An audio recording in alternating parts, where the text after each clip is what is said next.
It's the Buffalo Bills versus the Denver Broncos. It's divisional weekend on Bills postgame. Boy, Buffalo lost to Denver. That unfortunately means it's time to end the Bills season on Sports for Beginners. Welcome to Bills postgame. Welcome to Sports for Beginners. This is the show where I cover the Pittsburgh Penguins, Toronto Blue Jays, and take you on a journey through the world of sports from the fans' perspective. Here is your host, Scott McGregor. Let's have some fun.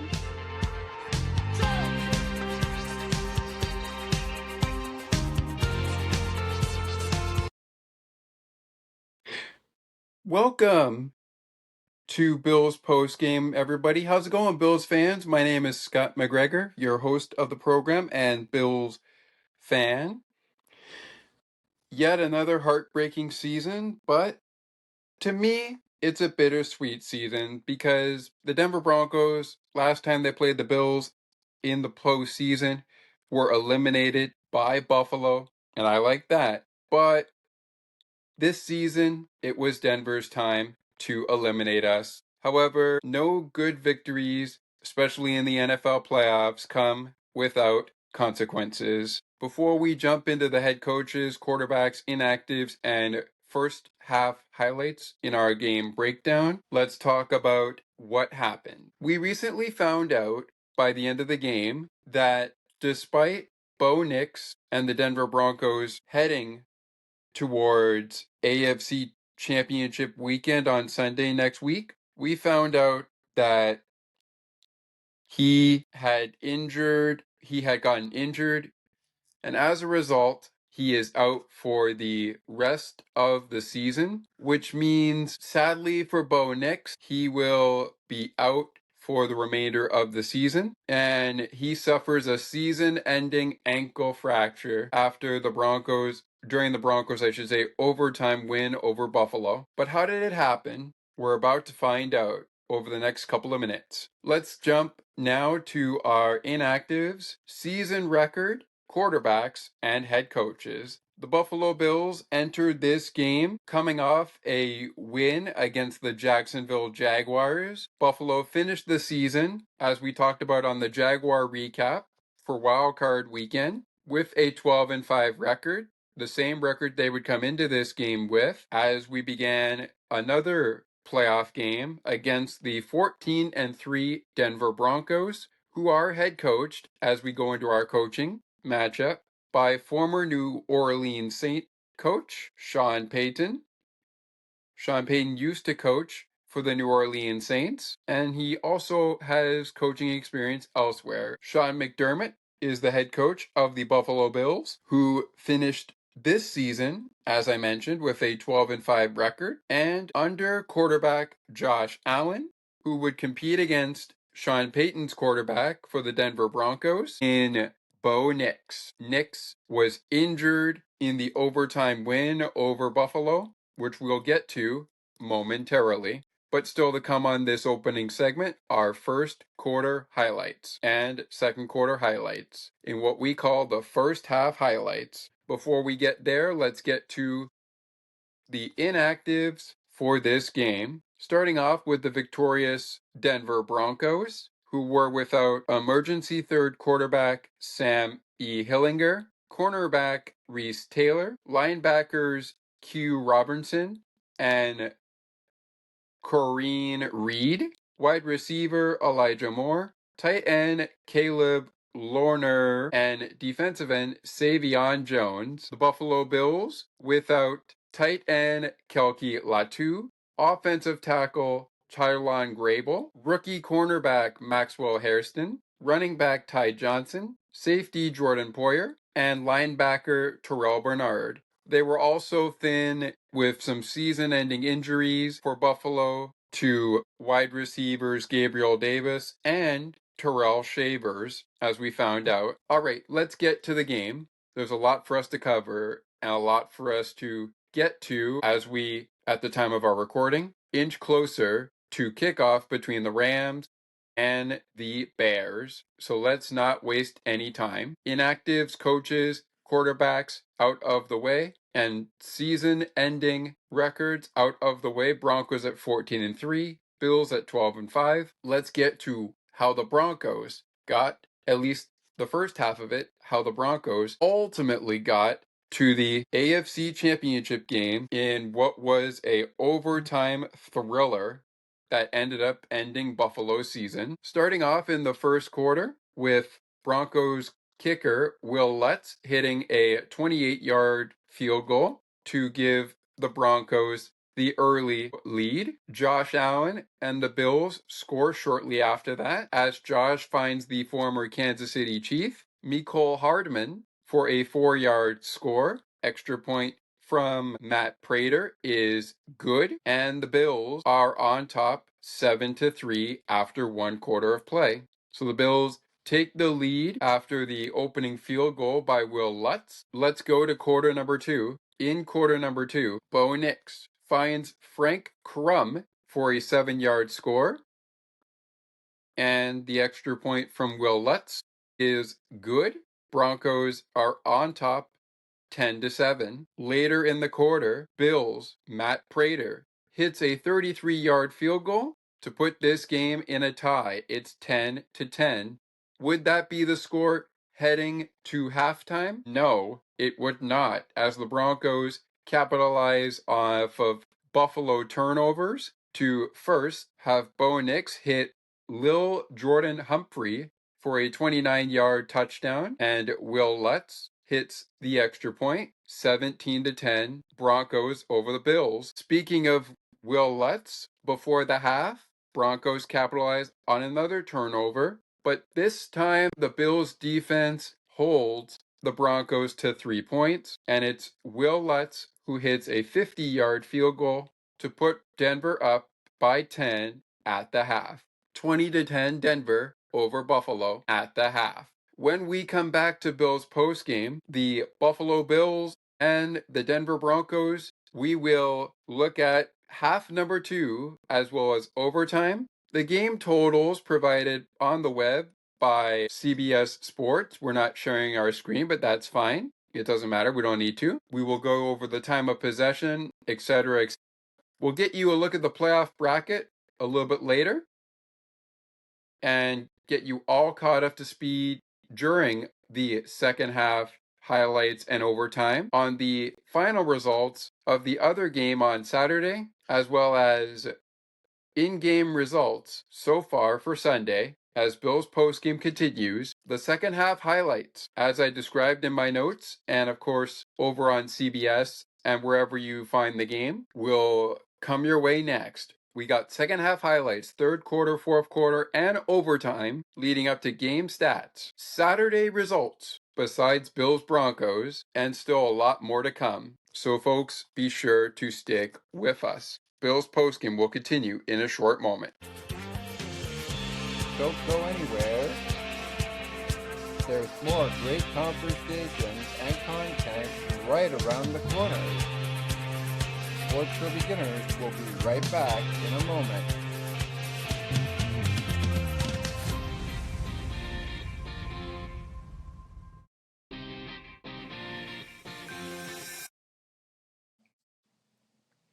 Hi, Scott.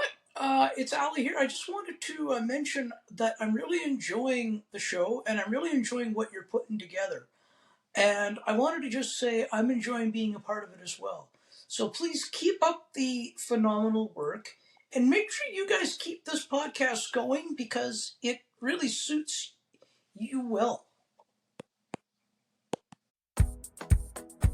Take another look with Gerda Felix and Melanie Taddeo Malo, two powerful women of diverse backgrounds having genuine, unique, and uncomfortable conversations that everyone needs to have. Join Melanie and Gerda for conversations about what is missing from human connections.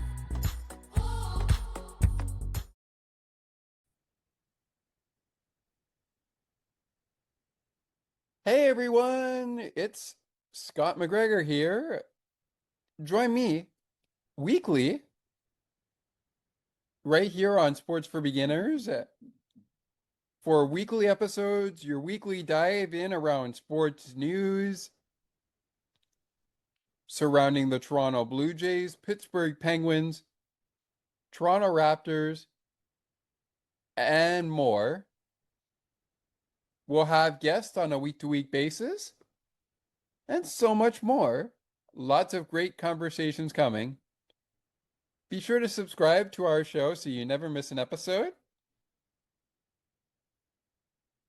And with that, make sure to like our Facebook page, Sports for Beginners Podcast 87. Just type that into your browser, and you should be sure to find our Facebook page. We'll also provide bonus content. It's going to be a dull moment you'll never want to miss. Check out Sports for Beginners with me weekly for daily news around the sports league, surrounding my favorite sports teams and yours, and so much more. Until then, we'll see you at action time. Now, let's take you back to the action. To the rink and field we go. We find Scott McGregor.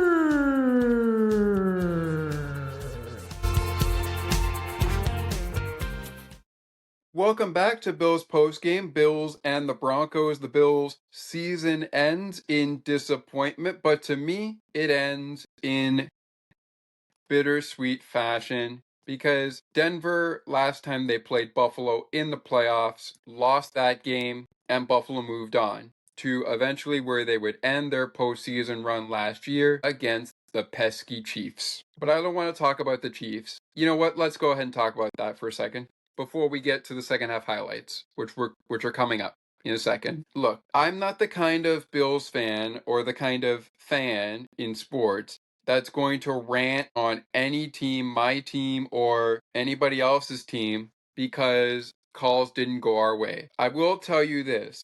I can't take losing. Losing is not an option for me. So yeah, maybe I am one of those ranters, but I never want to be that way on this podcast. I never want to be that way on this podcast. Bills Mafia, good things will come to us if we wait long enough. And whether or not Josh or Sean McDermott or Brandon Beane are in the coaching staff or the quarterback, when we do it, that doesn't matter to me. That does not matter to me. What matters to me is, will the Bills, whether or not they have Josh, they have Sean, or they have Brandon Beane, or whoever they get, will they be able to get the job done and get us through as much heartbreak as we have had in recent years, even when I wasn't even born? Will they be able to at least finally get us a Super Bowl? That's what it comes down to for me. So I was listening to people that were saying, this has to be, Josh Allen's year or Buffalo's year in particular, because there's no Lamar Jackson. There's no Patrick Mahomes. There's no Joe Burrow. Some people even went as far to say there's no Tua Tagovailoa. To me, I don't care.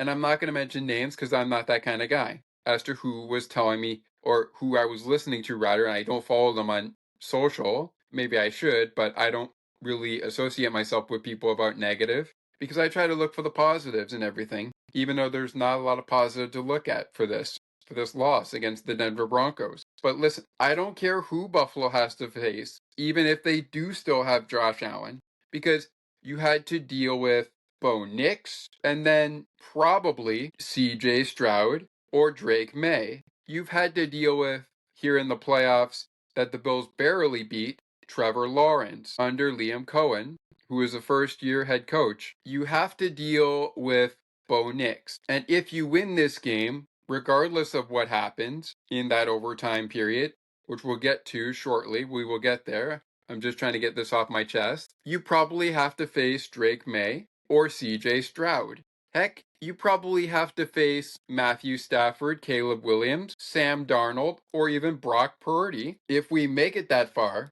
but we didn't. The bottom line is, I don't care who you have to face. Just try to get the job done. And we didn't get the job done. We had an opportunity to get the job done, but didn't succeed. With that, let's get to it. Here comes your second half highlights and overtime quarter highlights. Starting in the second half. Here we go. As we mentioned, at the start of the second half, it was the Denver Broncos leading by 10 at 20-10. Third quarter starts the same way the first quarter started, with a Will Lutz field goal. This one from 33 yards. Denver goes up by 13, 23-10. Josh Allen, a little later, finds Keon Coleman for a 10-yard score. Extra point from Matt Prater is good. Broncos still lead 23-17, but here come the Bills. At the end of 3 quarters of play, the Broncos were leading 23-17. Buffalo scores early fourth quarter to take the lead 24-23 as Josh Allen finds Dalton Kincaid for a 14-yard score. Extra point from Matt Prater. Good. 24-20. Matt Prater even hits a 31-yard field goal later to make it 27-3 Buffalo over Denver. But here come the Broncos. I should mention that Bo Nix's pass to Marvin Mims also injured Marvin Mims, even though he caught a 26-yard pass for a 26-yard touchdown. And the extra point from Will Lutz is good. Broncos go up 30-27. But the Buffalo Bills, under former Bronco kicker Matt Prater, who hit a 50-yard field goal, ties the game at 30-30. We're going to overtime. Score after regulation, Bills 30, Broncos 30. In overtime, a costly turnover that is very controversial, and as you would hear Sean McDermott talk about it, he thought, and I agree with him in my eyes, because in my eyes I thought the same thing, he thought it was a catch by Brandon Cooks instead of a catch by Jaquan McMillan for an interception, which it ultimately ended up being ruled. And in doing that, as a result of the interception, Buffalo would ultimately lose this game in game-winning field goal fashion as Will Lutz hits the game-winning 23-yard field goal to give Denver a shot at the AFC Championship game and ending Buffalo's season. Who will Denver face? Well, it could be Drake May and the Patriots, or it could be CJ Stroud and the Houston Texans. But as for the Buffalo Bills, as we speak with you today, after the game yesterday that went down, it's still very fresh, and I would expect nothing less from the players. But once this playoffs is done, best believe they're going to use this as motivation to get right back in the game. Before we go to game stats here, now that we're through the second half and overtime, let's remind you of the final scores elsewhere from Saturday, and of course, our action currently going on right now. The Seattle Seahawks went to town on the San Francisco 49ers, ending our nightcap, which was on Fox on Saturday, 41-6 over the San Francisco 49ers. They will now face the winner of Bears-Rams coming up on NBC in a couple of minutes from now. As for Denver, who beat Buffalo, they are likely going to host Houston or New England in the AFC Championship game after knocking off the Bills 33-30. And speaking of New England and Houston, the score right now is Patriots 28-16 in the fourth quarter of play. And again, as I mentioned, coming up later, the Seahawks are going to be finding out before the night is over who they will be facing in championship weekend next Sunday between the Bears and the Rams. So the question is, who do they want to face? Personally, even though I'm not a fan of the Seahawks, I don't care who they face. Same as I don't care who Denver faces. But you know what? I feel like both of these teams Buffalo and Denver had a really good year. Yeah, I get it. You don't win the Super Bowl, it's a failed season, even if you get into the playoffs. But to me, I don't believe in that. I believe in good things coming to those who wait. And for those Super Bowl teams that have yet to win a Super Bowl and have never done it in franchise history, like the Buffalo Bills haven't done it, keep waiting because eventually it will come. Good things come to those who wait. And with that, let's get to our stats. Beginning with our time of possession as usual, the Buffalo Bills had the ball for 40 minutes and 58 seconds. The Denver Broncos had the ball for 29 minutes and 18 seconds. Denver lost the first down battle 28-22. Buffalo with 13 rushing first downs, Denver with 6 rushing first downs. In the passing game, Bills winning the passing first downs by just 1 first down, 14-13. Denver with 13 throwing first downs. Denver getting the upper hand in the penalty first downs with 3,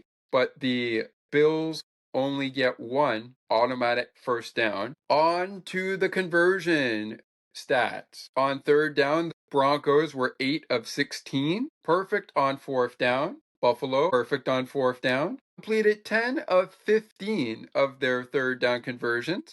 So they were a little bit better on third down than Denver. Denver 8 of 16, Buffalo 10 of 15. Buffalo had the more yardage compared to Denver, who had 349 yards total on 68 total plays, averaging 5.1 yards per play, or per gain rather. Buffalo with 449 yards on 78 total plays, averaging 5.8 yards a gain. They rushed the ball 36 times for 183 yards. Denver rushing the ball for 70 yards total, 22 times they rushed it, averaging 3.2 yards per rush. Buffalo 36 rush attempts, 183 yards, averaging 5.1 yards per rush. On to the passing game we go. In the passing game, Nix threw for 279 yards, completed 26 of 46 of his completion attempts, averaged 6.1 yards per pass. Josh Allen completes 25 of 39 of his completion attempts, throwing for 266 yards, averaging 6.3 yards per pass. Bills were penalized 5 times for 68 yards. The penalty yards for Denver, 20 yards on 3 penalties. Both teams scored 3 touchdowns in the air. Josh with 1 to Dalton Kincaid, Mecole Hardman, and Keon Coleman. Bo Nix with 1 to Marvin Mims, Lil Jordan Humphrey, and Frank Crum with those passing touchdowns. My bad. No safeties, no rushing touchdowns, and no pick six or defensive special team touchdowns. There were picks in this game as we go to turnovers, which the Bills lost that battle 5-1. Buffalo fumbled the ball 5 times and lost it 3 times. Josh threw 2 picks in this game. Bo Nix 1 pick in this game. Denver fumbled the ball once and recovered. They did not lose that ball, so their only turnover was the interception. They had 4 punts, 47.0%. Punts averaged. Nothing to show for there for Buffalo. Buffalo returned 155 yards, 166 yards on return for Denver Broncos. No punt yard returns for either squad. Kickoff returns, 6 kick returns for both sides. Broncos with 136. Buffalo with 152 return yards off of the kickoff. 30 yards in 2 picks thrown by Josh Allen as the Denver Broncos pick up 30 yards after the 2 picks. And of course, only one pick for the Bills, and that resulted in 3 yards on return. No safeties, as I mentioned. Buffalo, good in goal-to-go efficiency at 1-for-1. Denver, 0-for-1 in goal-to-go efficiency. Buffalo was 60% good in the red zone, 3-for-5. Denver, 25% good, going 1-for-4 in the red zone. All right, when we get back, ladies and gentlemen, it's time to talk play of the game, game balls of the game, and we took a look around the league earlier. We'll take another look around the league as we get closer to kickoff between the Rams and the Bears, as we continue to monitor Texans and Patriots. You'll also get some thoughts that I have on the Bills and Broncos season coming up in our next segment. And then after a 30-second timeout, we'll talk about where the podcast will go from here. I'll do my final thoughts on this game. We'll take one more look around the league and ultimately find out who Denver will be facing before the show is up, as well as set up my prediction as to who I believe the Seattle Seahawks will face in the NFC nightcap game on Championship Sunday next Sunday. And a note of the times as we go to break. For that day, the AFC Championship game will be on next Sunday, January 25th, 2026 at 3 p.m. Eastern. The nightcap between the Seahawks and the winner of Bears-Rams will be at 6:30 p.m. Eastern. Patriots or the Texans will play the Broncos at 3 p.m. Eastern, as the AFC Championship game will be the first game that plays out on Championship Sunday, next Sunday. So the Broncos will be playing at 3 p.m. against either the Patriots or the Texans, and then the Seahawks will face either the Bears or the Rams at 6:30. But the question is, who's it going to be? Find out who the Broncos' opponent is going to be within our next two segments. Bill's postgame is coming to the closing points as we go to our break. 2 segments to go on this season-ending edition of Bill's postgame. Stick with us. Don't go anywhere. There's more great conversations and content right around the corner. Sports for Beginners will be right back in a moment.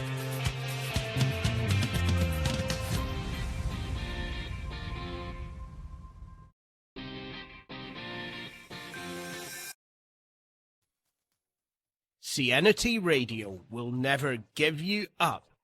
They will never let you down, nor will they run around or desert you. So join Nick Astley for The Melting Pot every Saturday on CNT Radio. Hang on a minute. He's not Nick Astley. Oh, jings, I've done it wrong. Anyway, just join Nick for The Melting Pot on CNT Radio.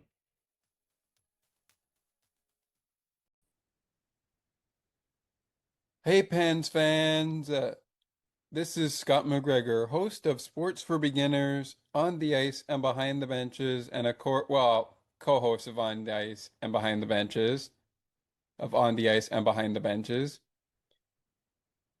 host of also Weekly in Sports, and many of the other programs on Sports for Beginners. Join me every week after select Penguins hockey games over the course of the week for Penguins Weekly Recap, a new kind of show airing weekly on Sports for Beginners. Next season, we wanted to try and do it this year, but we'll do it next season. That's Penguins Weekly Recap, coming soon to Sports for Beginners, the podcast. You won't want to miss it. See you there, Penguin fans. I wonder if I could make it.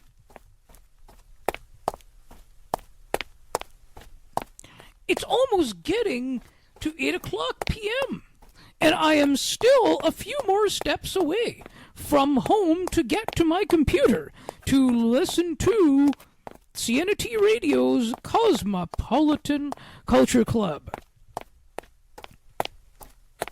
the best of the best music from around the world. Can't wait! I think I made it! Sienna T Radio, making your day brighter, one song at a time. Now, let's take you back to the action.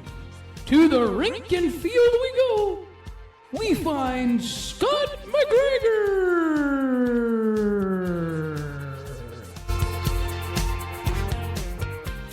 Welcome back, ladies and gentlemen, to Bills Postgame. Scott McGregor here, your host of the show. Please call me Scott. The Buffalo Bills have been defeated by the Denver Broncos 33-30 in overtime. We're going to get to the play of the game in just a moment, as well as our game balls of the game. That is our player of the game segment coming up in just a few moments. But first, as I had said before, we're going to take a look at our playoff bracket coming up in a second. I want to just quickly touch on the next show coming up on Sports for Beginners, the podcast. Following this show, we'll be recapping the Pittsburgh Penguins and the Columbus Blue Jackets. So we will be recapping that game for you on Penguins post-game following this show, as we get you set up for the Penguins and the Kraken. More details on that on our Penguins post-game show, but just wanted to quickly remind you of that. And our final score, just one thing to note there for Penguins postgame. The Columbus Blue Jackets defeated the Pittsburgh Penguins in a shootout 4-3, and we'll break down how it all went down on Penguins postgame following this Bills postgame show, which is our last postgame show for the Buffalo Bills of the regular season and the entirety of the season in general. Let's get back to football, and just before we go play of the game, ongoing action still from AFC. The NFC is coming up in a couple of short minutes as it gets going at 6:30 p.m. Eastern. It's the Texans and the Patriots ongoing right now. They are past the 2-minute warning and at 1:54 to go. And it is the Patriots with the ball and the lead 28-16. The Texans now have the ball with 1:45 to go. If this score holds up, it will be Denver versus New England next Sunday at 3 p.m. Eastern from Mile High, the site of this game on Saturday. Down to 1:19 to go. Texans still trying to maybe pull an upset if they can. They trail 28-16. But are we in for a wild finish in Foxborough? We shall see. Rams and the Bears coming up on NBC following that game. I'm actually looking forward to it, but I have another show to do after this is done. So with that being said, we will check back in on Patriots Texans in just a moment. Time now for the play of the game. The play of the game from the ending of how this game ended in overtime. Now, the fumble by Alec Anderson, the fumble by Josh Allen, the fumble by James Cook, yeah, that definitely put things into perspective for a play of the game. But for me, my play of the game occurs in overtime when the Buffalo Bills had tied this game 30-30, but unfortunately, they fall short due to a game-ending field goal, and it came courtesy of a Brandon Cooks interception. Jaquan McMillan with the interception, but many believe this was a catch by Brandon Cooks, Sean McDermott included. And I do believe that as well. But as Sean told us post-game, if you listen to the post-game, and I did listen to the post-game before we came on here, he called a timeout even though he really didn't want to call a timeout, but he had to because he wanted to make sure that the interception by Jaquan McMillan was indeed the right call. And somebody said to Sean, New York had made the call and found clear evidence that it was indeed an interception instead of an incomplete pass and a reception. Personally, I would have been fine with incomplete. but then again, that means it's 4th down. But I would have been fine with incomplete. Either way, Denver was getting the ball, most likely. Unless Josh put on the cape and got Buffalo to a win. You can call it whatever you want, but the interception by Jaquan McMullen is good enough for my play of the game. It will lead us to our player of the game segment, the game balls, but hold everything. Ladies and gentlemen, we have a winner. Yes, we have a winner. We have a winner. And the Denver Broncos next Sunday will be facing Drake May and the New England Patriots. Yep, you heard me, Bronco Nation. Next Sunday, 3 p.m. Eastern, it's the Denver Broncos with no Drake, with no Bo Nix against Drake May and the Patriots at 3 p.m. Eastern. Well, they say defense wins championships, and the Patriots obviously know that, so they took care of business. This means all that's left to decide is who will the Seattle Seahawks be playing? Will they play the Rams, or will they play Caleb Williams and the Chicago Bears? Who are they going to play? We'll find out before the night is through, but now without any further updates or further review, rather, let's get you all caught up to speed on game balls of the game. Time now to get to game balls of the game, and we're going to give you 3 to a side. So 6 game balls, 3 are going to a side. Beginning with the victorious Denver Broncos, and first and foremost, even though he was injured and will not be able to play, never mind, he will not be able to play for the rest of the postseason. I have to go, starting with the Denver Broncos, I have to go with Bo Nix. Wasn't sacked once. Now, Josh did lose yardage. He was sacked by Denver 3 times, and he lost 17 yards, if I'm not mistaken. I'll double check the stats there later on, but Bo Nix is going to get the first game ball of the game for the Denver Broncos. Completed 26 of 46 of his passing attempts, threw for 279 yards, 3 touchdowns, 1 pick. From the rushing game, getting a game ball of the game, RJ Harvey, he was called on 6 times and rushed for 20 yards, not 200, 20 yards. His longest run was a 12-yard run. Jaylee McLaughlin also going to get a game ball of the game, but an honorable mention for the game ball of the game. 4 times he was called. He rushed for 21 yards, 13 yards his longest run. Our third and final game ball of the game for Denver is going to go to Marvin Mims. 8 catches, 8 targets, 93 yards, a touchdown. His longest catch was 27 yards. He was also injured on his touchdown scoring play, which put Buffalo on notice, even though they didn't score until after a Will Lutz extra point, but Mims was injured during the 26-yard touchdown play. All right, so Marvin Mims, RJ Harvey, and Bo Nix, game balls of the game for the Denver Broncos. They will face Drake May at 3 p.m. Eastern next Sunday. Final score of the Patriots-Texans game, 28-16. And what a game it was. I look forward to looking at the highlights of that game when I get an opportunity to do so. For the Buffalo Bills, the game balls of the game for me are going to go to Josh Allen. Got sacked in this game 3 times. He lost 7 yards, 17 yards because of that. Maybe I'm wrong. I'll double check the stats, but I'm pretty sure when I looked at my phone and I saw the sacks or the sack yards, he was sacked. I'm pretty sure.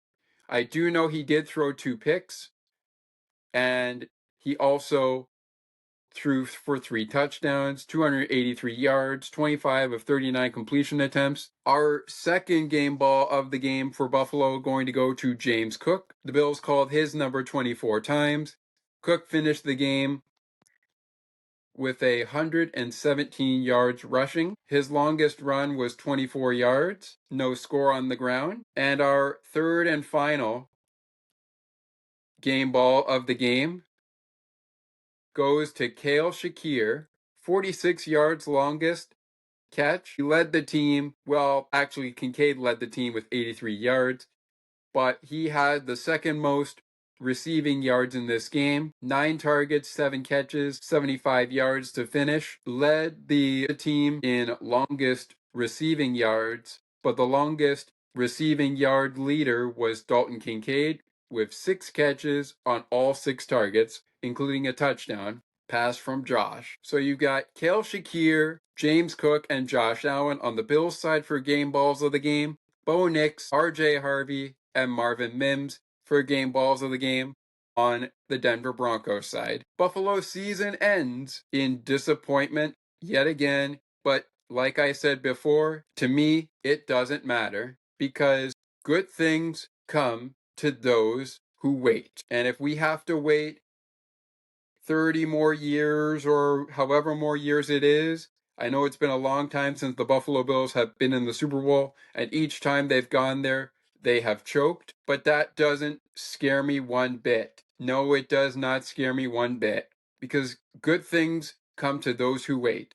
Who do I think the Seahawks will face between the Rams and the Bears? And where does Sports for Beginners go from here now that Bills football is done? And of course, shortly after that, stay tuned to the end of the show, which comes your way in 30 seconds after this from our folks at Sienna T Radio, making your day brighter one song at a time. When we return, we'll reveal to you what's to come on Sports for Beginners as far as content, as well as where does Sports for Beginners go from here when we return in 30 seconds. After this, from our good friends over at Sienna T Radio. And following our closing message, Thomas has a little treat for you on Sports for Beginners that I hope you will enjoy come Championship Sunday next week. We're back to wrap it up on the other side.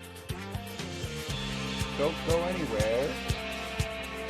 There's more great conversations and content right around the corner. Sports for Beginners will be right back in a moment.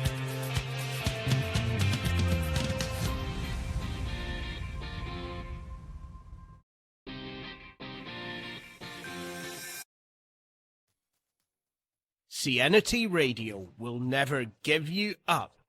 They will never let you down, nor will they run around or desert you.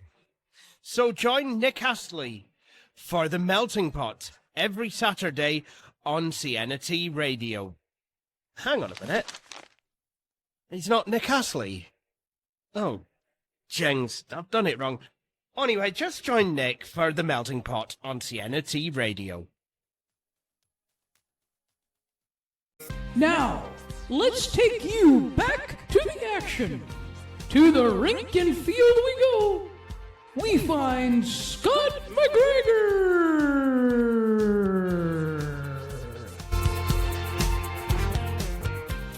Welcome back to Bills Postgame, ladies and gentlemen. As you heard in the third segment of our 4 segments, it has been made official. It will be the Denver Broncos and the New England Patriots next Sunday at 3 p.m. Eastern as a result of the New England Patriots beating the Houston Texans 28-16 and the Denver Broncos beating the Buffalo Bills in overtime 33-30. So the only game left to determine is the Seattle Seahawks opponent in the NFC Championship game. I'm going to predict who will win the Rams and Bears game in just a moment.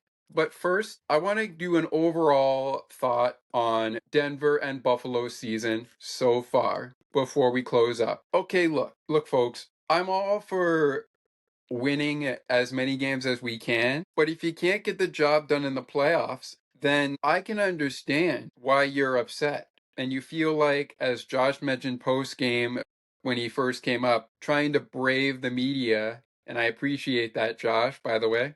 You know, he broke into tears and he could really feel the loss was on him. And he said, it's difficult, to process, but he also said, I feel like I let the team down tonight, or my teammates down tonight. Deion Dawkins also said after the game, Josh didn't let us down. And that got me thinking, so everybody let the fan base down. Well, maybe the Buffalo Bills didn't let the fan base down, but they definitely weren't able to finish off Denver and move on to the AFC Championship round. But again, as I had stated before, in the playoffs, I don't care if it's Bo Nix, Drake May, CJ Stroud, Trevor Lawrence. I don't care who the Bills have to face, whether we have Josh Allen, Sean McDermott, Brandon Bean in the fold, Tre'Davious White, Jordan Poyer, or not. If you have a team that can get the job done, go out there and get the job done. And if we have to rely on next man up mentality, then so be it. Say the team let us down because the refs were paid by the opposing team. I'm not going to say that. I'm not going to say that at all. I will say this. The team let us down because of costly penalties. And even penalties like the pass interference call, that actually was pass interference, which proved very costly for Buffalo in this game. But anyways, Bills Mafia, it is what it is. And those are my final thoughts on the game and, of course, this season. I thought it was a really good season for Buffalo. We made it to the playoffs again, went as far as we could go, and I give credit to the Bills' offense and defense, even when they don't deserve it, because, look, did we have a good year if we win the Super Bowl? Hell yeah, we do, if we win the Super Bowl, because it would be our first one in franchise history. Do we have a good year if we make the playoffs? Hell yeah, we have a good year if we make the playoffs. I get it, it's a failed season, as many of you will say, but I don't look at it that way. I look at it as there's always next season, and if we have to wait long enough, Bills Mafia, for our time to shine, I'll wait as long as I have to. I'm just that damn committed to my team. If I have to wait for, and I'll bring the Blue Jays and the Pittsburgh Penguins into account here, if I have to wait a couple of years, even when Sidney Crosby is retired for the Pittsburgh Penguins, for them to bring a championship back to Pittsburgh, like for the Stanley Cup, then I will. If I have to wait for the Blue Jays to bring the World Series back to Toronto, even without Vladimir Guerrero Jr. and other guys I could mention, I will wait. I will not hop off of those bandwagons, or whatever you want to call them, because their season ends in disappointment. Because to me, by the time the next season rolls around, the players will be different on different teams. Some of them will be the same, some of them will be different. And again, the bottom line here is, regardless what the roster looks like, as long as the team is able to get the job done, especially in the postseason, they're going to be all right. They're going to be fine. And that might be tough to take, Bills Mafia, but I still have faith that with or without Josh Allen on this Bills team, the Buffalo Bills will find a way to win Bills Mafia and this franchise a Super Bowl. I don't care what anybody else says about this team. I don't care if they call Buffalo the Buffalo Frauds. I don't care what you call them. Call them their team name and watch what happens. If you're going to call Buffalo anything, call them the Bills, okay? And stop making excuses saying, oh, the team that Buffalo lost to lose in the playoffs got paid by the referees. Stop saying that. It's not the referee's job to win the opponent the game. It's the opponent's job to win the game against Buffalo. And it's not the referee's job to win the game for the Buffalo Bills. It's the Bills' job to win the game for the Buffalo Bills. All right, our content update is coming up in just a moment, but let's go right now to my pick for the Rams versus the Bears. And I didn't make picks on CBS, but I made picks on the Madden Ultimate Team game. I'm just going to go out on a limb and give you a prediction for Seahawks versus to be determined. I think the Chicago Bears are a dark horse in the NFL playoffs this year, and I feel like they're going to get by Matthew Stafford and play against Sam Darnold or whoever the Seattle Seahawks quarterback is that weekend. I feel like the Bears are going to beat the Rams and contend against Seattle next Sunday at 6:30 p.m. Eastern with a title shot at the Super Bowl on the line. I feel like the Bears are going to go to Super Bowl 60. Will they play Denver or New England? You know what? I don't really care who they play. My pick is the Bears over the Rams to get against Seattle next Sunday, but anything can happen, and I'm okay with my prediction being wrong. I'm not ashamed to admit that. All right, folks, real quick here before we wrap it up. Where does this podcast go now that football's done for Buffalo? Well, I'll tell you where it goes. We continue our coverage of football on championship weekend as Thomas steps into the studio, host chair, to break down championship weekend against between the Broncos and the Patriots, and the Seahawks against the team to be named by the end of the night, Rams or the Bears, as they have just gotten started. But over on the hockey side, that's where you can catch me next. We will continue our coverage of Pittsburgh Penguins host post-game shows till the end of the season with as many games as we can, mainly Metro Division showdowns and some Western Conference games, like the games, unfortunately, that if we didn't get to Game 1, we'll revisit in Game 2's recap. And of course, unfortunately not able to do all of the Montreal games, but we did do 2 of them, and we did do one of those Ottawa games. Unfortunately, not going to hit the air, but we will revisit it when the Penguins next play Ottawa, as well as for Montreal next season. We may revisit those games from the last season, Pittsburgh and Montreal meet, which is this season. But Penguins postgame is where we're going now that Bills football is done. I will try to get on the horn with Ryan Talbot to discuss the Bills season, but if we don't get that to you, maybe we'll do a primer before next season with Ryan. We'll see what we can cook up. But as for now, that is it for Bills postgame. But our hockey coverage up until baseball begins, which starts next month as spring training begins for the Blue Jays on February 21st, 2026. But for the entire MLB, it begins on February 20th, with pitchers and catchers reporting next month to their spring training facilities. We will have as much coverage of baseball on Sports for Beginners as we can get to you, including a new pre-game show coming your way, but stay tuned for details on that. All in all, Bills Mafia, it's been a hell of a year. Yes, it ends in disappointment again, but the good news is there's always next season. All right, folks, that's it for us on Bills postgame. Thank you so much for tuning into the show this football season. We really appreciate it, and we can't thank you enough for coming along with us for this playoffs ride. Until next time, go Bills, and I look forward to catching up with you again real soon. Final score again from Saturday: Broncos 33, Bills 30. The Bills season ends in the divisional round. Thank you guys so much for joining us. We'll see you in the fall next season for another season of Buffalo Bills football on Bills Postgame right here on Sports for Beginners and streaming on the Ice and Behind the Benches. Thank you guys so much for being with us. We really appreciate it, and I can't wait to do it all again next year in this fall. So until then, go Bills, and let's have a great offseason. Stay tuned now after the end of our show's message for a special announcement message from the host of On the Ice and Behind the Benches, Thomas McGregor, showcasing what's next for Sports for Beginners football content as the playoffs continue in the NFL. So long, Bills Mafia. We'll see you next season.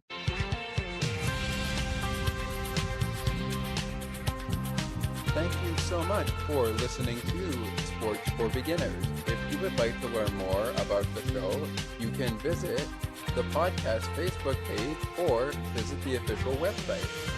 You can also send us an email at sportsforbeginnerspodcast8231@gmail.com.